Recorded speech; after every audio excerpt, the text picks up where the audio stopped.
അസ്സലാമു വറഹ്മത്തുള്ളാഹി വബറകാതുഹു. പ്രിയമുള്ളവരെ, നമ്മുടെ റാസി ഹെൽത്ത് ടിപ്സിലേക്ക് സ്വാഗതം. എൻ്റെ പ്രിയപ്പെട്ട കൂട്ടുകാർ ആവശ്യപ്പെട്ട പ്രകാരം ഇപ്പോൾ ലൈഫ് സ്റ്റൈൽ ഡിസീസസ് എന്ന പേരിൽ അല്ലെങ്കിൽ മെറ്റബോളിക് സിൻഡ്രോം എന്ന പേരിൽ അറിയപ്പെടുന്ന ജീവിതശൈലി രോഗങ്ങളായ BP, ഷുഗർ, കൊളസ്ട്രോൾ ഇതിനെക്കുറിച്ച് പറയണമെന്ന് ആവശ്യപ്പെട്ടിരുന്നു. അതിൻ്റെ അടിസ്ഥാനത്തിൽ ഇന്ന് നമുക്ക് BPയെക്കുറിച്ച് അല്പം ചില കാര്യങ്ങൾ പ്രിയമുള്ളവരെ, എന്താണ് BP എന്ന് പറഞ്ഞാൽ ബ്ലഡ് പ്രഷർ. നമുക്കറിയാം, നമ്മുടെ ശരീരത്തിലെ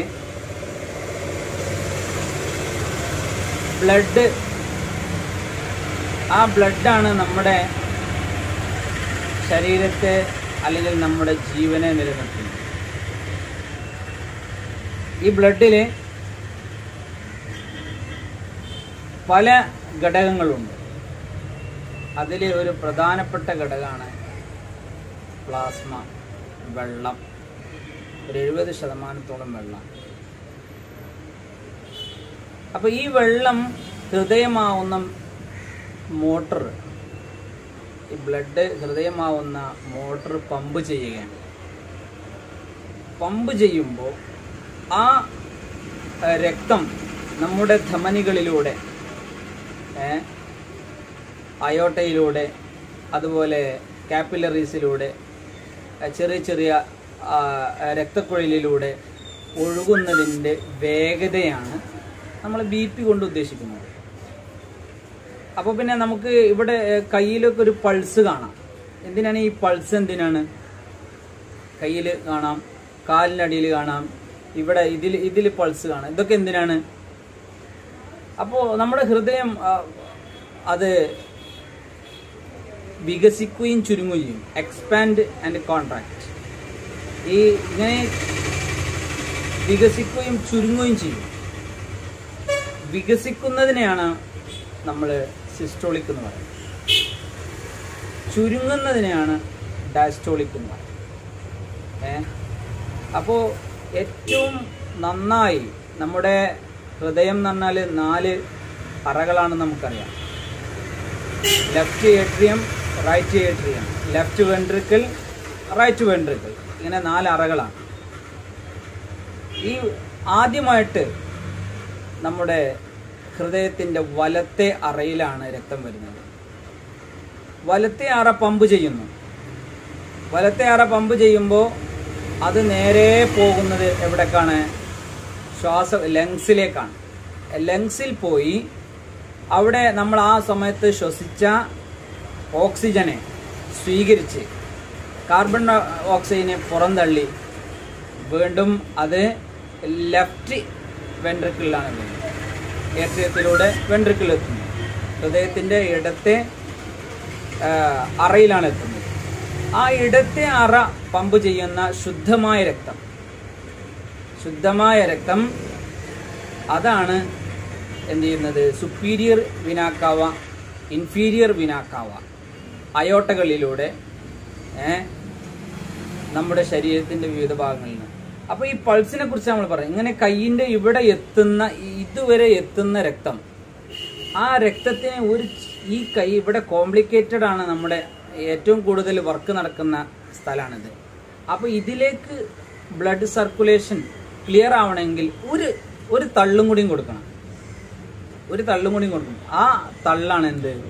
നമ്മുടെ പൾസ്. നമ്മുടെ കയ്യിലുണ്ട്, കാലിലുണ്ട്, ഇതിലുണ്ട്, കഴുത്തിലുണ്ട്. തലയ്ക്ക് കൂടുതൽ രക്തം പമ്പ് ചെയ്യാൻ വേണ്ടി, അല്ലെങ്കിൽ ഒരു സപ്പോർട്ട് ചെയ്യാൻ വേണ്ടിയിട്ടാണ് അതിൻ്റെ പ്രവർത്തനം നടക്കുന്നത്. ചുരുക്കത്തിൽ, അപ്പോൾ നമുക്ക് എപ്പോഴാണ് ഒരാൾ BP രോഗിയാണ് എന്ന് പറയാം? എപ്പോഴാണ്? ഈ സിസ്റ്റോളിക്ക് 120 ഡയസ്റ്റോളിക്ക് 80 അതിൻ്റെ നോർമൽ. ഈ നോർമൽ ഒരാൾക്ക് പെട്ടെന്ന് നോക്കിയപ്പോൾ പിന്നെ പ്രഷർ ചെക്ക് ചെയ്തപ്പോൾ എത്ര ഉണ്ട്? 160 ഉണ്ട്. അതുകൊണ്ട് മാത്രം അയാൾ പ്രഷർ രോഗിയല്ല, ഹൈപ്പർ പ്രഷർ പേഷ്യൻ്റ് പറയാൻ പറ്റില്ല. അല്ലെങ്കിൽ ഒരാൾക്ക് പെട്ടെന്ന് BP ചെക്ക് ചെയ്തപ്പോൾ അയാൾക്ക് 60 അപ്പോൾ അതുകൊണ്ട് അയാൾ ഹൈപ്പോ പ്രഷർ പേഷ്യൻ്റ് ആണെന്ന് പറയാനും പറ്റില്ല. നമ്മൾക്ക് ഒരു ദിവസം തന്നെ പല സന്ദർഭങ്ങളിൽ പല BP-കളാണ് നമുക്കുണ്ടാകുക. നമ്മൾ രാവിലെ ഉറങ്ങി എഴുന്നേറ്റ് BP ആവൂല നമ്മൾ ചായയൊക്കെ കുടിച്ചിരിക്കുമ്പോൾ, വീട്ടിൽ നിന്ന് ഇറങ്ങുമ്പോൾ ഉള്ള BP ആവൂല നമ്മൾ നടന്ന് ഒരു സ്ഥലത്തേക്ക് എത്തുമ്പോൾ. അപ്പോൾ ഒരിക്കലും അങ്ങനെ ഒരു തവണയിലെ ചെക്കപ്പ് കൊണ്ട് ഹൈ BP കണ്ടതിൻ്റെ പേരിൽ ആരും അതിൻ്റെ പേരിൽ വിഷമിക്കേണ്ട കാര്യമില്ല. പലതവണ മിനിമം 3 തവണയെങ്കിലും ഒരേ ഹൈ BP കാണിച്ചാൽ മാത്രമേ അതിൻ്റെ ആവറേജ് എടുത്തുകൊണ്ട് നമുക്കത് BP ആയിട്ട് കണക്കാക്കാൻ പറ്റുള്ളൂ. അത് ഹൈ ആണെങ്കിലും ലോ ആണെങ്കിലും. എൻ്റെ പ്രിയപ്പെട്ടവരെ, ഇനി ഈ ഹൈ BPയുടെ പ്രധാന ലക്ഷണങ്ങൾ എന്തൊക്കെയാണ്? ഒന്ന്, തല കടച്ചിലാണ്. പിന്നെ തലകറക്കം, കണ്ണ് ഇരുട്ടടയ്ക്കുക, തല ചുറ്റലുണ്ടാവാം, ഭയങ്കരമായ ക്ഷീണം ഉണ്ടാവാം, അമിതമായ വിയർപ്പുണ്ടാവാം, പാൽപിറ്റേഷൻ കൂടാം, ഹൃദയമിടിപ്പ് കൂടാം. ഇങ്ങനെയുള്ള ലക്ഷണങ്ങൾ. ഏറ്റവും പ്രധാനപ്പെട്ട ഒരു കാര്യം എന്ന് പറഞ്ഞാൽ ഹൈ BPയുടെ പ്രധാന ലക്ഷണം കാര്യമായ ലക്ഷണങ്ങളില്ല എന്നതാണ്. അത് പ്രത്യേകം ശ്രദ്ധിക്കണം. നമ്മൾ എന്തെങ്കിലുമൊക്കെ പ്രയാസമായിട്ട് ഡോക്ടറെ കാണുമ്പോഴാണ് എന്ത് ചെയ്യുക, കൂടുതലുള്ളതായിട്ട് അറിയാം. ഇത് ഓവറായാൽ നമ്മുടെ കാര്യമായ വൈറ്റൽ ഓർഗൻസ് ആണ് നമ്മുടെ ബ്രെയിൻ, അതുപോലെ ഹാർട്ട്, കിഡ്നി, ഇതൊക്കെ മസിലുകളാണ്. ഈ മസിലുകൾ വർക്ക് ചെയ്യണമെങ്കിൽ ഇവക്ക് എന്ത് വേണം? ആരോഗ്യം വേണം. ഇവയുടെ ആരോഗ്യത്തിന് വേണ്ടി, ഇവയുടെ പ്രവർത്തന എളുപ്പത്തിന് വേണ്ടിയിട്ട് ഒരുപാട് ചെറിയ ചെറിയ ഞരമ്പുകളിലൂടെ ബ്ലഡ് സർക്കുലേഷൻ നടക്കുന്നുണ്ട്. അവിടേക്ക് കൃത്യമായ ബ്ലഡ് എത്താതെ വന്നാൽ, അല്ലെങ്കിൽ ഓവറായിട്ട് എത്തിയാൽ അതൊക്കെ പ്രശ്നമാവും, വൈറ്റൽ ഓർഗൻസ് പ്രശ്നമാവും.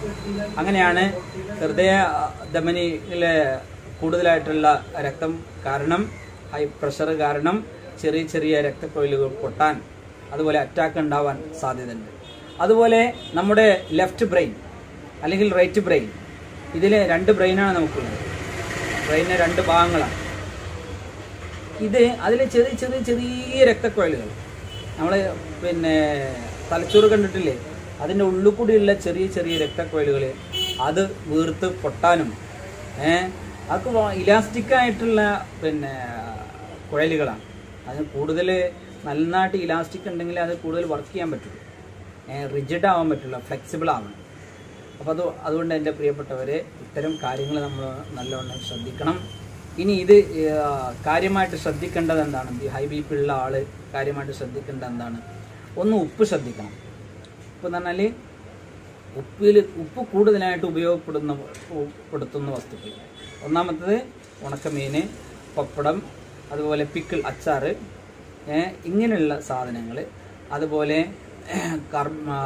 കാർബണേറ്റഡ് ഡ്രിങ്ക്സ്, കൊക്കോള, ഇങ്ങനെയുള്ള സാധനങ്ങൾ, പൊരികൾ, അങ്ങനെയുള്ള സാധനങ്ങളൊക്കെ ശ്രദ്ധിക്കുക. പിന്നെ പച്ചക്കറികൾ, പഴങ്ങൾ, പൊട്ടാസ്യം കൂടുതലുള്ള പഴങ്ങൾ, ചെറുപഴം, അതുപോലുള്ള ഇലക്കറികൾ, കാൽസ്യം കൂടുതലുള്ള ഇലക്കറികളൊക്കെ കൂടുതലായി ഉപയോഗപ്പെടുത്തുക. പ്രത്യേകമായി ശ്രദ്ധിക്കേണ്ടത്, ഒരിക്കൽ ഒരു ഹൈ BP കണ്ടതുകൊണ്ട് ആജീവനാന്തം മരുന്ന് കുടിക്കേണ്ട ഒരവസ്ഥയും ഉണ്ടാവരുത്.